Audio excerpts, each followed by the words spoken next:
नहीं माधव, आंखें खोल बेटा, आंखें खोल। ये कैसे हो सकता है? मेरी तपस्या का उत्तराधिकारी, मेरा पुत्र समान शिष्य, एक तुच्छ सर्प के विष का ग्रास बन गया। महाराज, विलाप छोड़िए। यह इस बालक की नियति थी। मेरे मार्ग में जो आएगा उसे यमराज के दर्शन करने ही होंगे। इसमें मेरा विष दोषी नहीं, इसका भाग्य दोषी है। अहंकार, इतना अहंकार कि मृत्यु का मजाक उड़ा रहा है। तूने इसके प्राण नहीं लिए, तूने एक गुरु के जीवन का अर्थ छीन लिया है। जिस विष पर तुझे इतना नाज है वही तेरी बर्बादी की गाथा लिखेगा। आप साधु हैं, तपस्वी हैं। क्रोध आपके मुख पर शोभा नहीं देता। मुझे जाने दीजिए, वरना कहीं ऐसा ना हो कि। वरना क्या? तू मुझे भी टसेगा? रे मूर्ख सर्प, अब देख मेरा क्रोध। मैं शिवानंद अपनी समस्त तपस्या की शक्ति से तुझे श्राप देता हूं कि जिस क्षण तूने इस मासूम को भूमि पर रेंगते हुए डसा है, उसी क्षण तू रेंगने की शक्ति खो देगा। तू अभी इसी वक्त एक अश्व बन जा।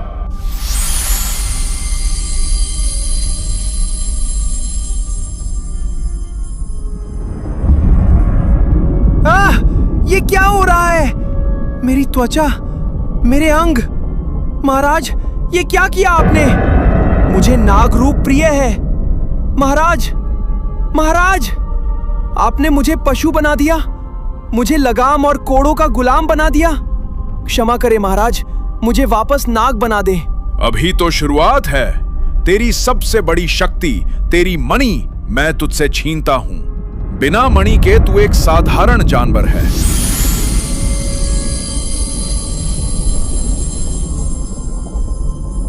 जा, भटक इस संसार में।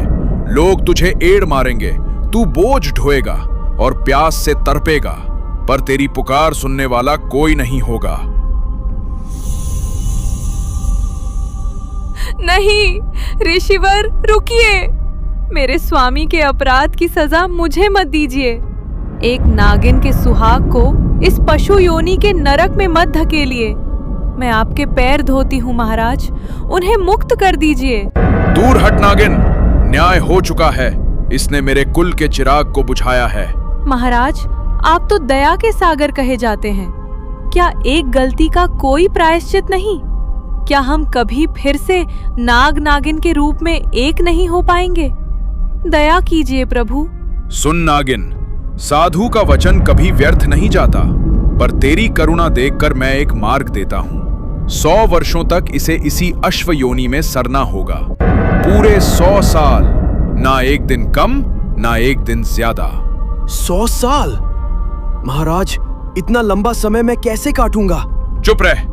जब 100 साल बीत जाएंगे, तब तुझे एक ऐसा मनुष्य मिलेगा जो इस संसार का सबसे गरीब, लाचार और दुखी इंसान होगा। वो मनुष्य तेरी खोई हुई मणि को ढूंढेगा। जिस पल वो मणि तेरे मस्तक से छुएगी, तू अपने असली रूप में आ जाएगा। धन्यवाद महाराज, मैं 100 साल तक इनके साथ रहूंगी, इनकी सेवा करूंगी। नहीं, रुक। न्याय का दूसरा पक्ष अभी बाकी है। जैसे मैं आज अपने शिष्य के वियोग में तड़प रहा हूं, वैसे ही तू भी तड़पेगा। जिस पल तू मुक्त होगा, सुलोचना तेरे पास नहीं होगी। तू इसे देख पाएगा, पर इसे छू नहीं पाएगा। तुम दोनों साथ होकर भी अलग रहोगे। यही तेरा असली दंड है। नहीं महाराज, ये तो मौत से भी बदतर है। सुलोचना के बिना रूप का क्या करूंगा? स्वामी, विलाप मत कीजिए। ऋषिवर ने जो कहा है उसे स्वीकार कीजिए। कम से कम आप मुक्त तो होंगे। अब बहुत हुआ। तुम दोनों अभी इसी क्षण यहां से प्रस्थान करो। अपने रूप बदलो, अपनी पहचान छुपाओ और अलग हो जाओ। याद रखना, नियति का पहिया घूमना शुरू हो गया है। जाओ।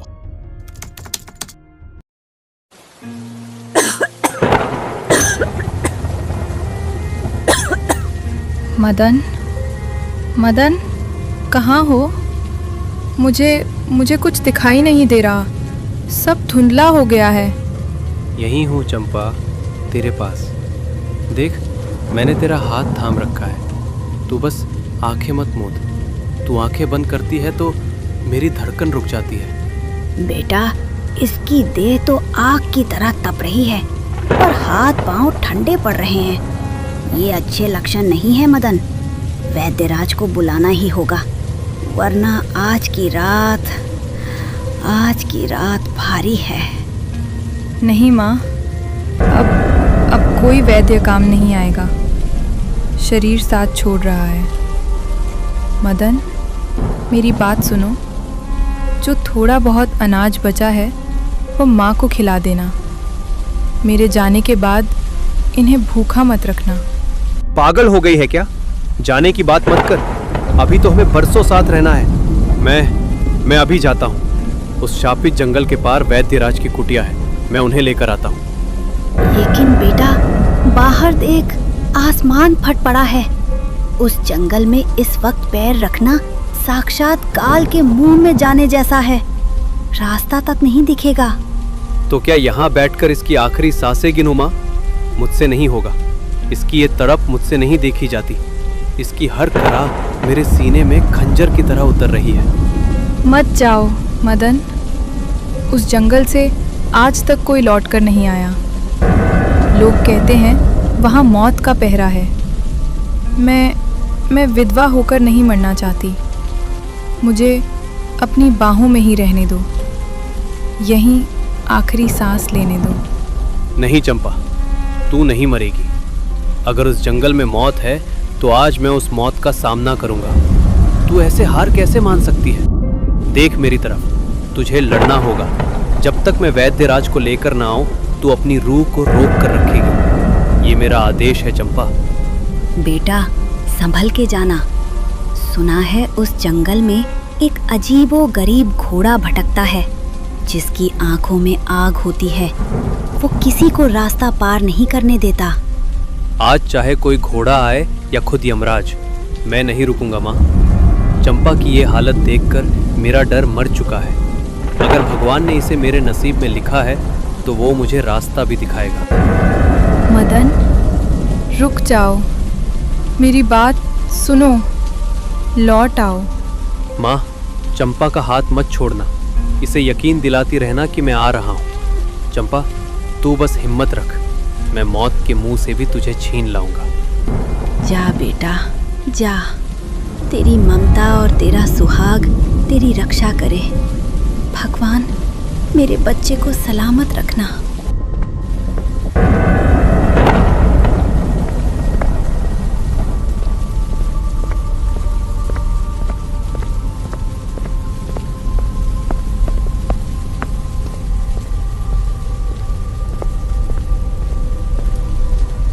ठहर जा, ओ तुझ मानो। कहाँ जा रहा है अपनी मौत को दावत देने? क्या तुझे अपनी जान प्यारी नहीं? कौन है? सामने आओ। मैं डरने वालों में से नहीं हूँ। मुझे रास्ता दो। डर नहीं लग रहा?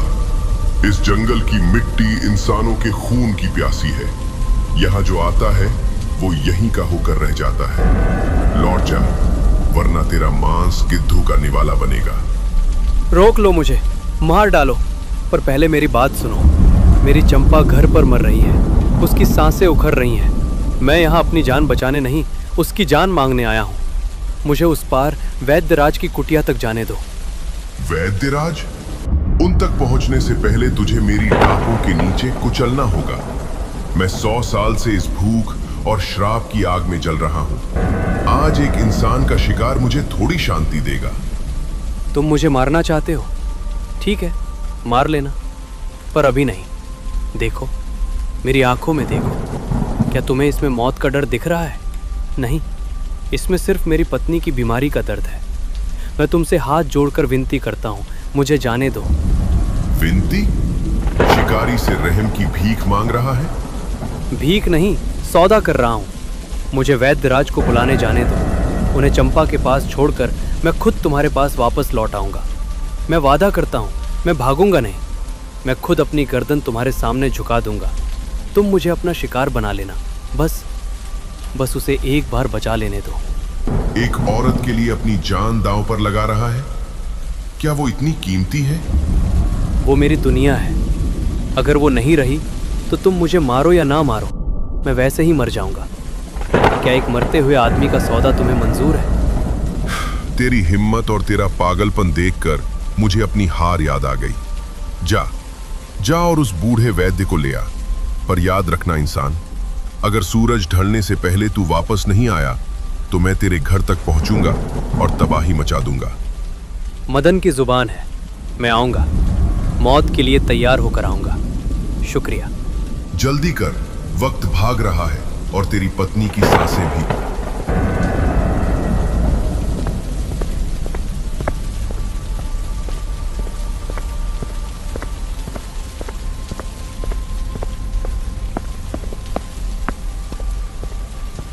वैद्यराज, वैद्यराज कहाँ है?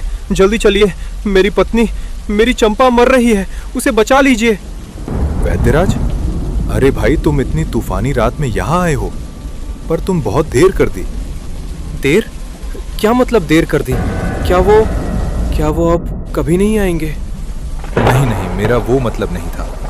वैद्यराज यहाँ नहीं है। वो तो 3 दिन पहले ही दुर्लभ जड़ी बूटियां लेने हिमालय की ऊंची चोटियों पर निकल गए हैं। उन्हें आने में अभी कम से कम 1 हफ्ता लगेगा। 1 हफ्ता? नहीं, मेरे पास 1 हफ्ता तो क्या, 1 घंटा भी नहीं है। तुम तो उनके चेले हो, तुम्हें तो पता होगा। कोई दवा, कोई लेप, कुछ तो दे दो जिससे उसका बुखार उतर जाए, उसकी सांसें चलने लगे। क्षमा करना भाई, मैं अभी सीख रहा हूँ। मुझे नाड़ियों का ज्ञान है, पर औषधियों का सही मिश्रण वैद्यराज ही जानते हैं। अगर मैंने गलत बूटी दे दी तो लाभ की जगह प्राणों का संकट खड़ा हो जाएगा। मैं चाहकर भी तुम्हारी मदद नहीं कर सकता। भगवान, ये तूने क्या किया? मैं मौत से सौदा करके यहाँ तक आया और यहाँ उम्मीद ही खत्म हो गई। चंपा, मैं तुझे क्या मुंह दिखाऊंगा? मैंने तुझसे वादा किया था कि मैं मौत को हरा दूंगा, पर मैं तो खुद हार गया। भाई, तुम चाहो तो रात यहाँ काट लो। इस मौसम में वापस जाना खुदकुशी है। रात काट लूं?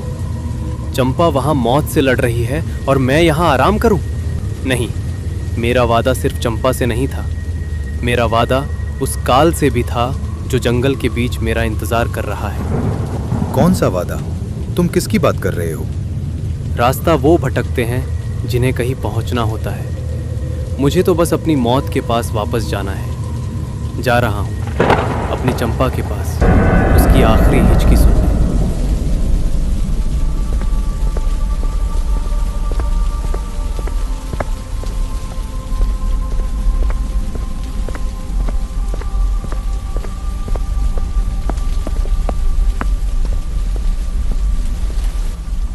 कहाँ हो तुम?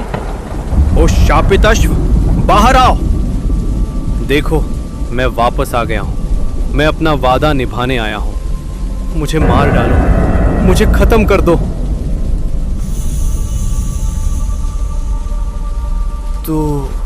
तू आ गया? मुझे लगा था तू अपनी जान बचाकर कोसों दूर भाग गया होगा। हे भगवान, ये मैं क्या देख रहा हूं? एक घोड़ा, एक जानवर इंसानों की जबान बोल रहा है। नहीं, ये मेरा भ्रम है। मैं पागल हो गया हूँ। भूख और दुख ने मेरा दिमाग खराब कर दिया है। भ्रम नहीं है मदन। जिसे तू पत्थर की मूर्ति समझ रहा था, वो बोल भी सकता है और तेरी रूह को चीर भी सकता है। क्या तूने कभी नहीं सुना उस शापित नाग के बारे में जो एक साधु के कोप से अश्व बन गया? सुना है। बड़े बुजुर्ग कहते थे कि इस जंगल में एक बोलने वाला काल रहता है, पर मुझे लगा वो सब कहानियां हैं। तुम वही हो? तुम साक्षात तक्षक हो? हाँ, मैं वही बदकिस्मत हूं जिसे सदियों से एक सच्चे और वीर इंसान की तलाश थी, और आज तू यहां अपनी मौत खुद मांगने आया है। बता, तुझे डर नहीं लग रहा इस मंजर से? डर तो लग रहा है, इतना कि कलेजा मुंह को आ रहा है। पर मौत का डर अब चंपा के जाने के डर से छोटा हो गया है। अगर तुम मुझे खा भी जाओगे तो कम से कम मुझे उसकी मौत की चीख तो नहीं सुननी पड़ेगी। अजीब इंसान है तू। सामने साक्षात मौत खड़ी है और तू अभी भी अपनी पत्नी के शोक में डूबा है। सुन मदन, तेरी इस बेखौफ सच्चाई ने मुझे मजबूर कर दिया है। नहीं मारोगे? पर मेरा वादा, मैंने कहा था मैं तुम्हारा शिकार बनूंगा। तेरा शिकार बनने से मेरी प्यास नहीं बुझेगी, पर तेरा एक काम करने से मेरा श्राप कट सकता है। मदन, मैं तुझे एक जड़ी बूटी देता हूं।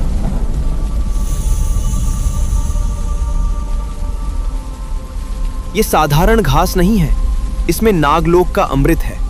इसे ले जा और अपनी चंपा को पिला दे। तुम मेरी मदद कर रहे हो, पर क्यों? क्योंकि तूने आज मेरा अहंकार तोड़ दिया।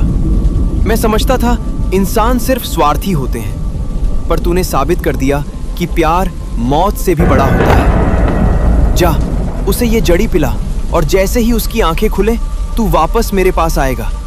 मेरा एक काम अधूरा है जो सिर्फ तेरे जैसा बेखौफ आदमी कर सकता है। अगर चंपा की सांसें वापस लौट आईं तो मैं खुद चलकर तेरे पास आऊंगा। चाहे तू मेरा मांस खा लेना या मुझे गुलाम बना लेना, मैं मुकरूंगा नहीं। तुम्हारा ये एहसान मैं मरते दम तक याद रखूंगा। शुक्रिया सुबह करना, अभी वक्त भाग रहा है। जा मदन, सुबह की पहली किरण से पहले यहां लौट आना। मैं इंतजार करूंगा।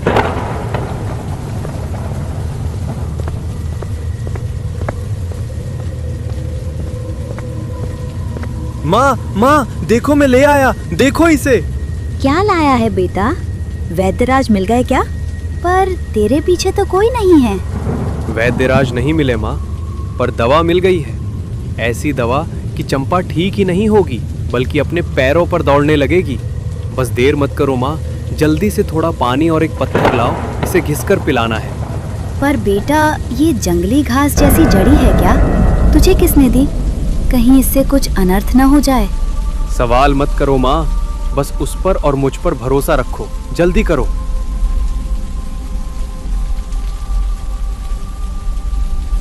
मदन, माँ, ये मुझे क्या हुआ था?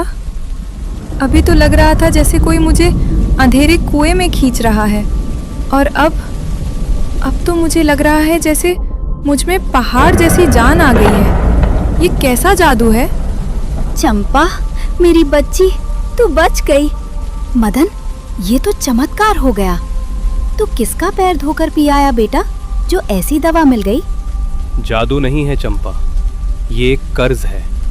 उस शापित जंगल के रक्षक ने मुझे ये जड़ी दी है। और माँ, तुम पूछ रही थी ना किसने दी?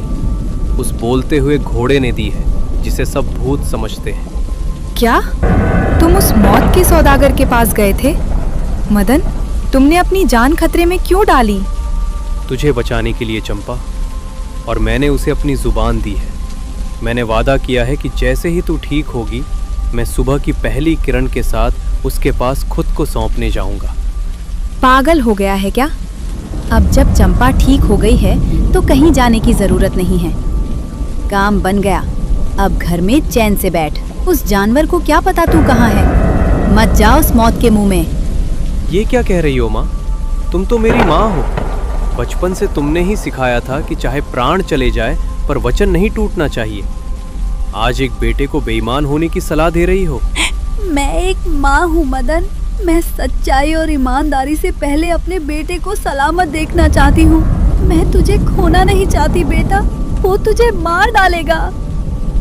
माँ, अगर मैं आज नहीं गया तो मैं अपनी नज़र में मर जाऊंगा। जिस जीव ने मेरी पत्नी को जीवन दान दिया, क्या मैं उसे धोखा दूं? नहीं माँ, ये मदन का खून नहीं है। अगर प्यार करती हो मुझके तो दुआ करो कि मैं सही सलामत वापस लौटूं, पर जाऊंगा तो मैं ज़रूर।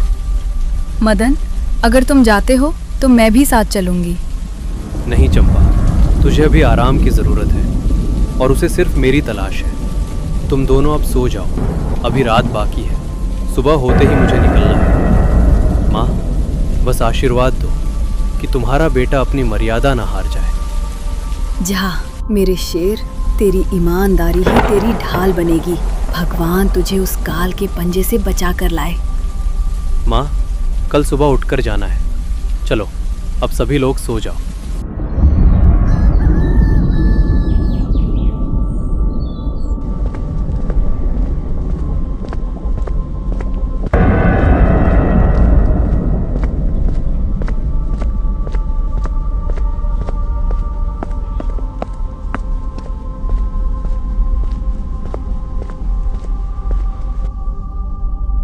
मदन, तू आ गया। सच कहूं तो सूरज उगने तक मुझे लगा था कि तू अपनी माँ और पत्नी की ममता के आगे हार गया होगा, पर तेरी परछाई ने साबित कर दिया कि तू सिर्फ शरीर से नहीं, रूह से भी वीर है। मदन अपनी देह का सौदा कर सकता है, पर अपने ईमान का नहीं। चंपा अब ठीक है, वो अपने पैरों पर खड़ी है। मेरा कर्ज अब तुम्हारे हाथ में है। बोलो, क्या काम है? क्या मुझे अपनी गर्दन तुम्हारे कदमों में रख देनी चाहिए? नहीं मदन, तेरी गर्दन की मुझे कोई चाह नहीं। मुझे तो उस इंसान की तलाश थी जिसकी नियति में मेरा उद्धार लिखा हो। साधु के श्राप ने कहा था कि 100 साल बाद एक ऐसा लाचार इंसान मिलेगा जिसकी ईमानदारी पहाड़ हिला देगी। तू ही वो है।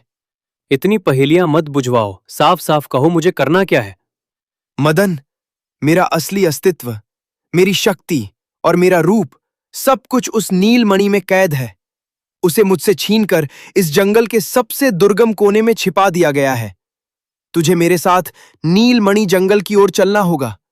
क्या तू तैयार है? नीलमणि जंगल? लोग कहते हैं वहां की हवा भी जहरीली है और वहां कदम रखते ही इंसान पत्थर का बन जाता है, पर तुमने मेरी पत्नी को जीवन दिया है। अब तुम्हारी मणि तुम्हें वापस दिलाकर ही दम लूंगा, चाहे उसके लिए मेरी जान ही ना चली जाए। सावधान मदन, वो रास्ता कांटों और मायावी शक्तियों से भरा है। वहां मौत हर मोड़ पर खड़ी मिलेगी। मौत से मेरी पुरानी पहचान है तक्षक। जिस रात मैं चंपा के लिए यहां आया था, उसी रात मैंने मौत का डर पीछे छोड़ दिया था। तुम बस रास्ता दिखाओ, मदन अपनी आखिरी सांस तक तुम्हारे साथ चलेगा। तेरा साहस देखकर मुझे आज अपने नाग रूप पर गर्व हो रहा है। आ मदन, मेरी पीठ पर बैठ। आज एक नाग और एक इंसान मिलकर नियति के लिखे को बदलेंगे। चलो, आज दुनिया देखेगी कि एक वादा क्या कर सकता है। नीलमणि जंगल अब ज्यादा दूर नहीं है।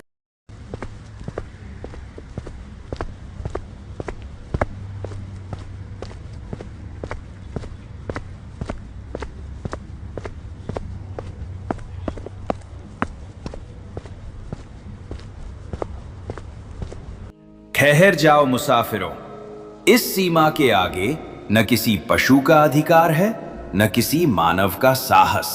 पीछे मुड़ जाओ, वरना तुम्हारी हड्डियां इसी मिट्टी का खाद बनेंगी। नीलमणि की रक्षा हम सदियों से कर रहे हैं। यहां से गुजरने का केवल एक ही मार्ग है, बुद्धि का मार्ग। हमारे सवालों के जवाब दो तो रास्ता मिलेगा। अगर हारे तो इसी क्षण पत्थर के बुत बनकर यहीं जड़ हो जाओगे। मदन, संभल कर, ये वृक्षराज मायावी है। इनके सवालों में उलझकर हजारों वीर पत्थर बन चुके हैं। क्या हम तैयार हैं? हमें मंजूर है। हम यहां सैर करने नहीं आए हैं। एक का सम्मान दांव पर है और एक का वचन। पूछिए अपनी पहेली, हम मौत से नहीं डरते। तो सुनो दुनिया की सबसे कठिन पहेली, जिसका उत्तर केवल वही दे सकता है जिसने जीवन को जिया हो। वो क्या है जो पैदा होते ही रोने लगता है, जवानी में सबको रास्ता दिखाता है और जब मरता है तो दूसरों की आंखों में अंधेरा कर देता है, पर याद रहे उसका कोई शरीर नहीं होता। पैदा होते ही रोना, रास्ता दिखाना। क्या ये कोई तारा है? नहीं, तारा मरता नहीं। क्या ये बादल है? नहीं, बादल रास्ता नहीं दिखाते। ठहरो तक्षक। वृक्षराज, आपने कहा उसका शरीर नहीं होता, पर वो रास्ता दिखाता है। जब मेरी चंपा बीमार थी, तब झोपड़ी के कोने में एक नन्ही सी ज्योति जल रही थी। वक्त बीत रहा है मदन, पत्थर बनने के लिए तैयार हो जाओ। नहीं, इसका उत्तर है दिया या मोमबत्ती। जब उसे जलाओ तो वो मोम के आंसू रोती है। अपनी जवानी में वो सबको रास्ता दिखाती है, और जब वो बुझती है तो चारों तरफ अंधेरा छा जाता है और आग का कोई शरीर नहीं होता। अद्भुत! एक साधारण मानव ने उस सत्य को पहचान लिया जिसे बड़े बड़े ज्ञानी भूल जाते हैं। जाओ मदन, तुम्हारी निष्ठा ने तुम्हें बचा लिया। रास्ता साफ है। नीलमणि अब ज्यादा दूर नहीं, पर याद रखना, असली परीक्षा अभी बाकी है। मदन, तूने आज फिर साबित कर दिया कि इंसान की बुद्धि उसके डर से बड़ी होती है। चल, मंजिल इंतजार कर रही है।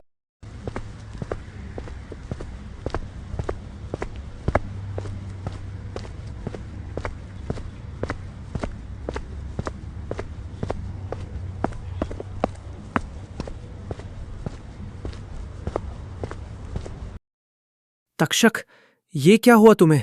उठो, हम मंजिल के बहुत करीब हैं। तुम हार नहीं मान सकते। नहीं मदन, मेरा शरीर अब जवाब दे रहा है। इस शापित देह की सीमा खत्म हो गई है। साधु के श्राप का घेरा इस सीमा के आगे मुझे बढ़ने नहीं देगा। अब यहां से तुझे अकेले ही जाना होगा। अकेले? पर मैं रास्ता कैसे ढूंढूंगा? इस मायावी जंगल में मैं भटक गया तो सब खत्म हो जाएगा। सुन मदन, यहां से कुछ कोस की दूरी पर एक अंधेरी गुफा है जिसे पाताल द्वार कहते हैं। वहीं वह नीलमणि रखी है।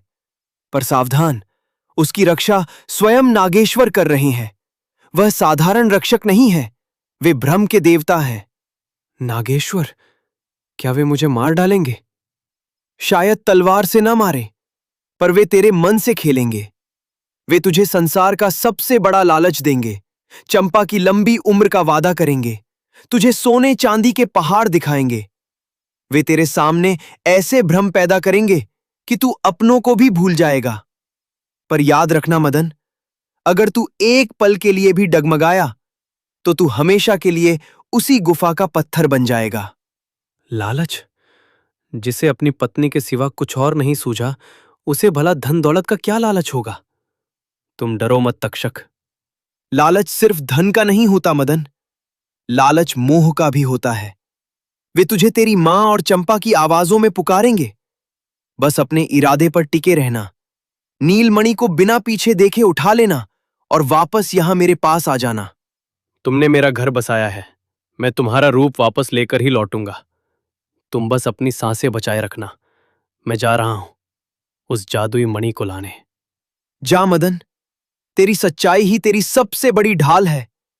मैं यहां मृत्यु और जीवन के बीच तेरा इंतजार करूंगा। चिंता न कर, मेरा विश्वास तेरे साथ है।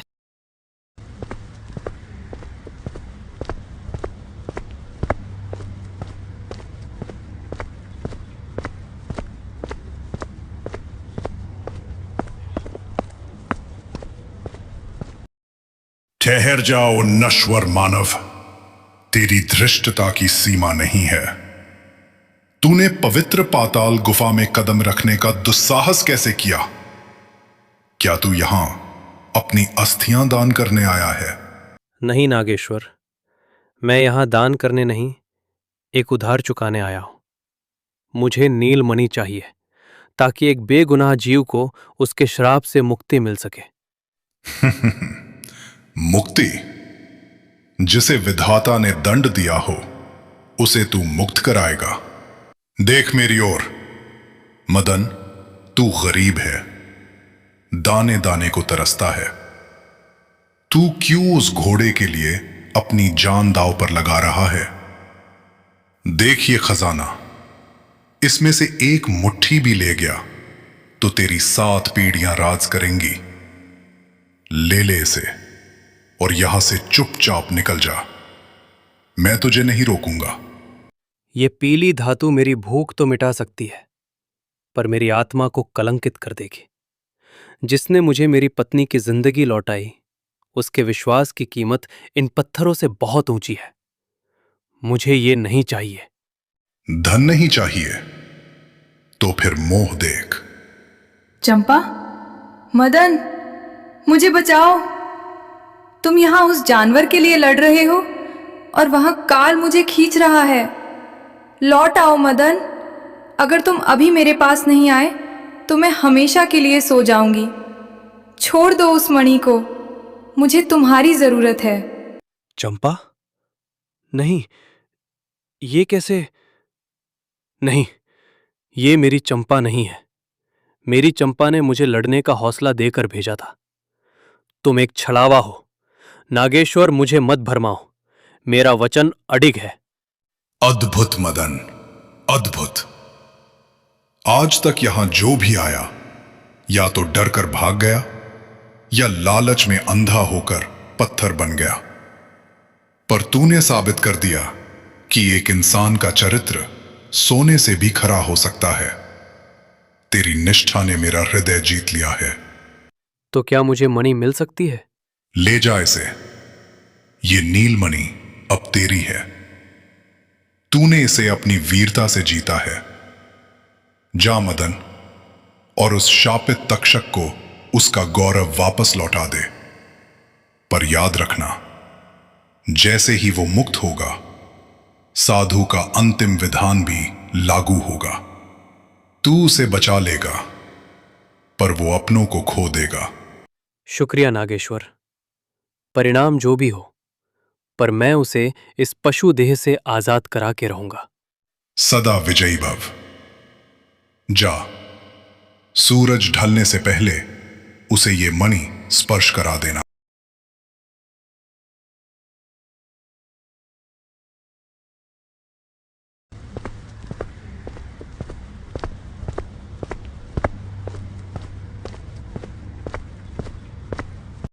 तक्षक, अपनी आंखें खोलो भाई। देखो देखो, मैं ले आया।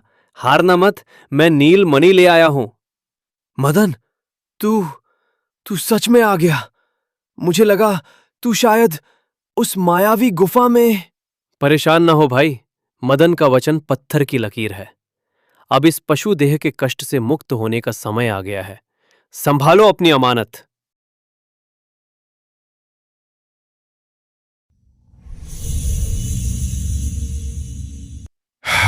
मुक्ति। 100 साल का नरक आज समाप्त हुआ। मदन, तूने मुझे सिर्फ रूप नहीं, मेरा आत्मसम्मान लौटाया है। तुमने मेरा घर बसाया, मैंने तुम्हारा कर्ज उतारा।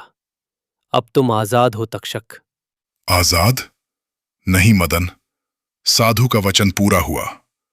मैं मुक्त तो हुआ, पर सुलोचना अब मेरे साथ नहीं रह सकती। वियोग का दंड अब शुरू होगा।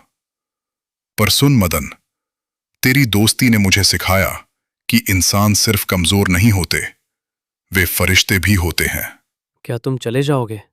हां, पर यह अंत नहीं है। तूने जो मेरे लिए किया है, उसे मैं अगले जन्मों तक याद रखूंगा। वादा करता हूं, अगले भाग में मैं तेरा दोस्त बनकर फिर से लौटूंगा।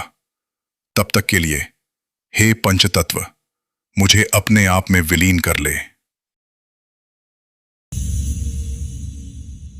तो दोस्तों, कैसी लगी आपको हमारी ये कहानी?